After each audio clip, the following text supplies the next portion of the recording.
ये मैं धन्यवाद देता हूँ इस लेखिका को। ये छत्तीसगढ़ की महिला है और 5-6 विषय में एमए है, ये पोस्ट ग्रेजुएट है। ये समस्या थी कि क्या खाएं और कैसे बना के खाएं। तो इसमें करीब 122 तरह की रेसिपी तो कैंसर के लिए है और किडनी के लिए है, लीवर के लिए है, डायबिटीज के लिए है। और ताज्जुब की बात है, इसका एक एग्जांपल दे दूं मैं आपको, बस उससे आपको इस किताब का महत्व समझ में आ जाए। और ये लाइट वेट पेपर में है, बहुत जो महंगा कागज आता है उसमें नवग्रह आश्रम ने इसका प्रकाशन करवाया है। एक छोटा सा एग्जाम्पल दे दूं तो मैं ये खाने में इतना जोर क्यों, या कैंसर की जो चिकित्सा, आयुर्वेद की पूरी जो चिकित्सा वो भेषज की चिकित्सा, भेषज शब्द है। ये जो आहार है महाभेषज, आहार ही सर्वश्रेष्ठ औषधि है। हमारे आयुर्वेद में ये कहते हैं आहार जो है आपका विचार भी आहार है, देख रहे वो भी आहार है। अपन बहुत लोग मोबाइल और रोटी दोनों एक साथ खाते हैं, बहुत सारे टीवी और रोटी एक साथ खाते हैं।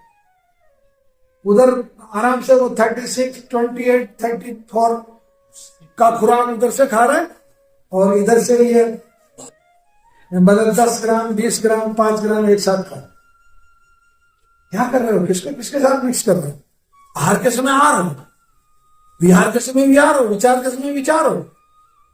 ठीक, तो ये जो आहार है महाभेषज जो है, इसको आधार मानते हुए ये जो ध्यान से सुनना, परहेज कितना महत्वपूर्ण है और कैंसर क्यों ठीक होता है। और वो एग्जाम्पल इसमें इस महिला ने मेंशन किया, मैं प्रणाम करता हूं इसको, पता नहीं कहां से ये एग्जाम्पल लेके आए। महाभारत के युद्ध क्षेत्र में द्रौपदी भीष्म पितामह के सामने जाके खड़ी होती है और प्रणाम करती है, प्रणाम भीष्म पितामह। तो भीष्म पितामह ज्ञान दे रहे हैं, अब तुम चूंकि राज रानी हो तो प्रजा के साथ अच्छा व्यवहार करना, तुम देवरों को बहुत, तुम्हारे जो देवर हैं उनको बहुत प्रेम से रखना, तुम तुम्हारे बच्चे नाती पोतों को बहुत प्रेम। द्रौपदी ने कहा रुक जाइए, ये ज्ञान आज दे रहे हैं मेरे को। आप जिस दिन इतने ऊंचे सिंहासन पे बैठे थे उस दिन मेरी साड़ी खींची जा रही थी, मुझे नंगा किया जा रहा था, और उस दिन तो आप पावरफुल भी थे। आज तो आप जिन तीर पे सोए हुए हो, तीरों पे, तो ये ज्ञान उस दिन कहां गया आपका?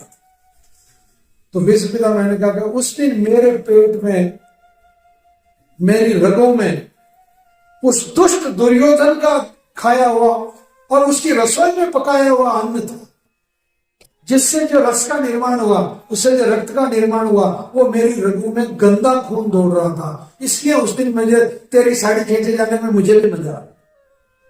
परंतु चूंकि अब वो तीरों से वो खून तो निकल गया, अब जो खून बचा है वो शुद्ध रूप से मेरी माँ और मेरे पिता का जो खून मुझे मिला था, इसलिए मैं आज तुझे ज्ञान की बात, ये बात मेंशन की।